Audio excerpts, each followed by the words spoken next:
The ayes have it, the ayes have it. The bill as amended is passed. Let the lobby be cleared. Let the lobby be opened. माननीय सदस्यगण, अब special mention please for few minutes wait. Special mention honourable Shri P. Wilson. Please place. Yes, on the I record. raised to place my special mention speech. Please, On house the order में रखें. It's now a special mention. It's going on. Please, I request all the members. Please. I raised to lay my special speech on the special mention relating to establishment of regional benches of Supreme Court, one in Chennai, one in Calcutta, one in Delhi, and one in Please, I've already requested members to take on the. Please, Jairam. and one in Mumbai. And I request the August House to see that these permanent benches are established immediately. Thank you, Chairman, sir. Thank you, Honorable Sir. माननीय महेश पोदार जी, please ले it. Please माननीय महेश पोदार जी, माननीय सदस्यगण कृपया अपनी seat पर बैठे और इंतजार करें. Please. Having to wait for a long period. Please. Petrapol, Belapol crossing at Indo-Bangladesh border, affecting export to Bangladesh. Thank you, sir. धन्यवाद. Honourable Shri Bhaskar Rao ji, honourable Bhaskar Rao ji. Kanti not present. Doctor C.M. Ramesh ji, please lay. Sir, this is a very important urgent matter Yes, all. regarding the interlinking of the river, sir. I table the items.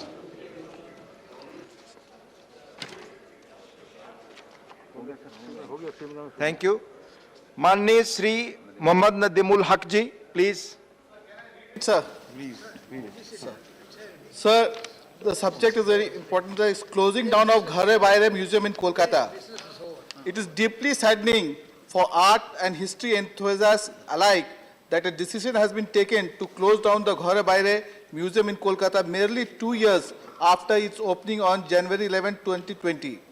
The widely popular museum exhibition, Ghare Baire, translated to At Home and the World, derives its name from the famous Rabindranath Tagore's novel of the same name. It was run jointly by the DAG Museum, a private entity, the National Gallery of Modern Art, and the Archaeological Survey of India, the last two of which come under the Ministry of Culture. Based on information available, the contract between the DAG Museum and the Ministry of Culture expired last year.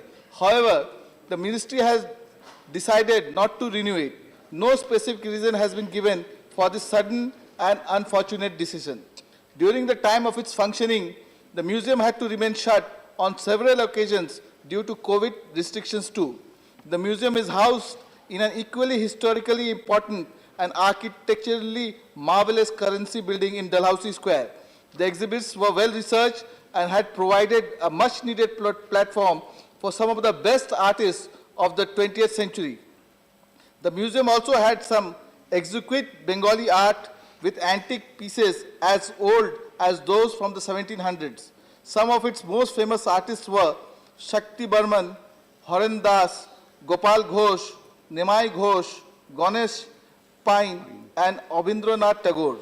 The restoration of this museum through a renewal of the contract should hence be undertaken at the earliest. धन्यवाद माननीय नदीमुल हक जी. माननीय V. Vijay Sai Reddy ji. Sir, I may be permitted to read out, sir. Sir, the subject is conducting socio-economic caste census along with the impending general census, sir. The availability of caste data is important so that the government can design effective and targeted welfare policies for backward classes and also ensure that the benefits of BC reservation reach poor and deserving.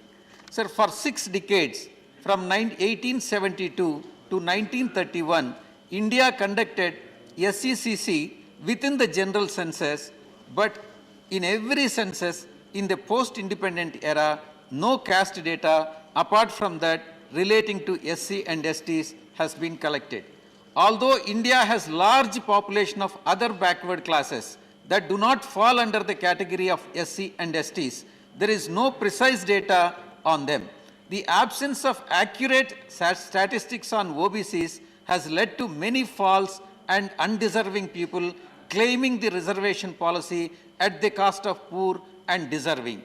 The general census already includes the enumeration of SC and STs, hence the possibility of additionally including OBCs within the 2021 general census is practical and cost-effective method of assessing the social, educational and economic backwardness of OBCs.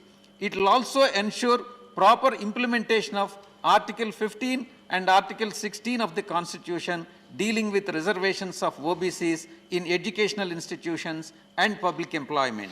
The Andhra Pradesh government has already passed a resolution to the effect and would give all necessary support, including manpower, to facilitate such SECC if the central government plans to undertake it.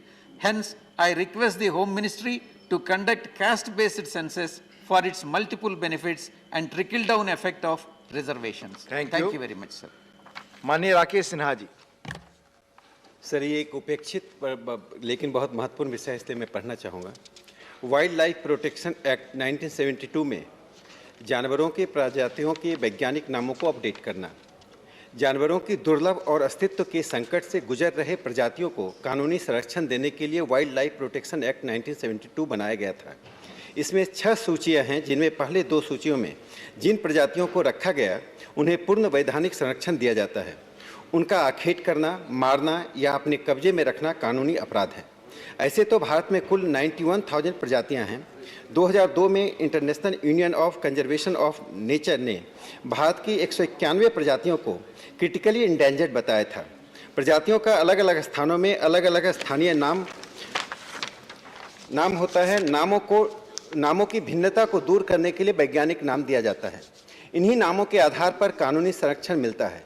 1970 तक नामकरण का आधार प्रजातियों का बाह्य स्वरूप यानी मोनोग्राफिकल था। अब डीएनए तकनीकी का उपयोग नामकरण में किया जा रहा है। इस प्रकार एक ही प्रजाति के डीएनए वेरिएंट्स से नामकरण भिन्न हो जाता है। वाइल्ड लाइफ प्रोटेक्शन एक्ट 1972 की सूचियों में नए वैज्ञानिक नामों का अपडेट नहीं होने से अनेक दुर्लभ प्रजातियों का कानूनी संरक्षण नहीं मिल पा रहा है। एक्ट की सूची में उदाहरण के तौर पर मैं 2 उदाहरण दे रहा हूँ। माउस डियर का नाम है, परंतु इसी का अलग प्रजाति जो भारत में है का नया नाम माउस्चियोलाइडिका है। यह नाम सूची में नहीं अपडेट हुआ। उसी तरह लॉरिस टार्डिग्रेडस तो पहले से सूची में है, परंतु भारत व श्रीलंका में पाए जाने वाला वेरिएंट का नामकरण 1988 में लॉरिस लेडिकेरियानस रखा गया। यह नाम भी अपडेट नहीं हुआ है। सदन के माध्यम से मेरा आग्रह है कि सरकार वाइल्ड लाइफ प्रोटेक्शन एक्ट 1972 में प्रजातियों के नए वैज्ञानिक नामों का निरंतर अपडेट करे, जिससे उन्हें कानूनी संरक्षण मिल सके। धन्यवाद। धन्यवाद। माननीय वीर रंजन विश्वास जी। Sir, I thank you, and I rise to speak on the need to address increasing malnutrition in the country. Sir, globally, at least 1/3 of the stunted children are in India, which implies that India loses about 4% of its annual GDP to malnutrition. According to the first round of the NFHS 5 survey, 13 out of 22 states and union territories has shown an increase in the percentage of stunted children below the age of 5, with Gujarat being at the highest with 39%. Sir, India is the highest in malnutrition in South Asia. Malnutrition is responsible for up to 60% of child mortality in India because weaker children have very poor immunity and are therefore unable to fight infections. The issue of child and maternal malnutrition accounts for 15% of India's total disease burden. Sir, the budget allocation for the Ministry of Women and Child Development has been slashed by 18.5%, which has led to a decline from rupees 30,000 7.10 crores in the financial year 2021 to rupees 24,435 crores in the financial year 21-22, thereby affecting adversely all the schemes which include Integral Child Development Services, commonly known as ICDS, Pradhan Mantri Matri Vandana Yojana, PMMVY, and National Creche Scheme. In financial year 2021, the budget allocated separately for ICDS stood at rupees 20,532 crores. However, this year ICDS has been clubbed under the Saksham scheme, which also includes Poshan Abhiyan, scheme for adolescent girls, and the National Scratch scheme. And the total fund allocated at the Saksham scheme stands at rupees 20,105 crore, which is lower than even, sir, last year's allocation, which stood at rupees 24,557 crores, meant only for Saksham scheme, and also less than the 2021 budget allocated for ICDS alone. Sir, I urge upon the government to look into the matter urgently, as the issue of malnutrition is waiting to become an impending doom. Thank you, sir. Thank you. The House stands adjourned to meet at 11 hours on Friday, the 3rd December 2021.